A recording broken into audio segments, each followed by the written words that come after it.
બનાસકાંઠાના સરહદી વિસ્તારના થરાદ પંથકમાં વરસાદની ઘટ પડતા ખેડૂતોમાં ચિંતા।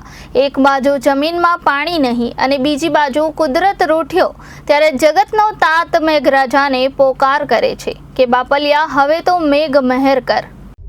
બનાસકાંઠા જિલ્લાના સરહદી પંથકમાં ચોમાસુ વરસાદ નહિવત જેવો છે, જેમાં મગફળી અને બાજરીનું વિશેષ વાવેતર થયું, પણ નહિવત વરસાદ નોંધાતા ખેડૂતો મુશ્કેલીમાં મુકાયા છે। 15 દિવસથી કેટલાક વિસ્તાર છોડી માત્ર ઝરમર વરસાદ જ નોંધાયો છે, ત્યારે થરાદ વાવના ખેડૂતોમાં ચિંતાનો માહોલ છે।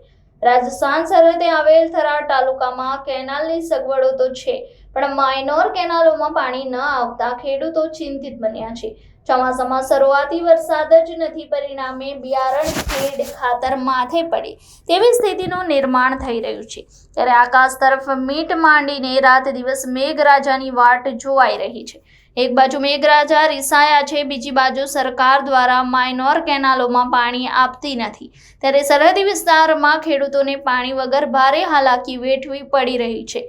કેનાલમાં પાણી છોડવામાં આવે તો તાલુકામાં ખેતી અને પશુપાલન જીવંત રહે, બાકી કુદરતની માયા કુદરત જ જાણે। થરાદ વાવમાં ખેડૂતો વરસાદની આતુરતાપૂર્વક રાહ જોઈને બેઠા છે, બીજી બાજુ મેઘરાજા માનતા નથી, પરિણામે ખેડૂતની ચિંતા વધી છે। આખર બનાસકાંઠાના ખેડૂતોનો દિલથી નીકળી રહી છે પોકાર કે હે બાપલિયા હવે તો મન મૂકીને વરસ। વરસાદની તંગી છે। સરિયમભાઈ લોરવાડાથી બોલો છું।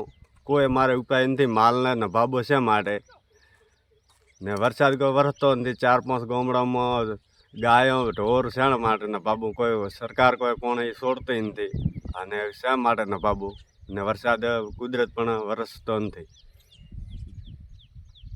અમારે વિનંતી, નકા સરકાર પોણી છોડે, નકા કુદરત વરસાદ વરસાવે।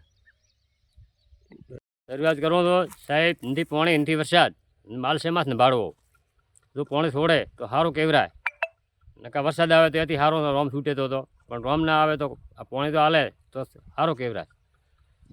ખેતી શેમાંથી કરવી, પોણી વગર શું કરવું, શેનો દેણા પૂરા કરવા, શેને મનખને પૂરું કરવું, નથી છેડ થતી નથી, શેમાં કરવું નથી, ફોટીએ બંધ છે, રજિયાત છે। રોજ ખેતીમાં ને પોણી બીજું ચાલુ થાય તો થોડા ઘણો નભાડો થાય માલ પૂરતો, આ વિનંતી છે। ઓકે, માં લાકડી લઈને વરસાદ થાય તો નકા ફરવું પડે છે। તો હવે શાની મોગ છે?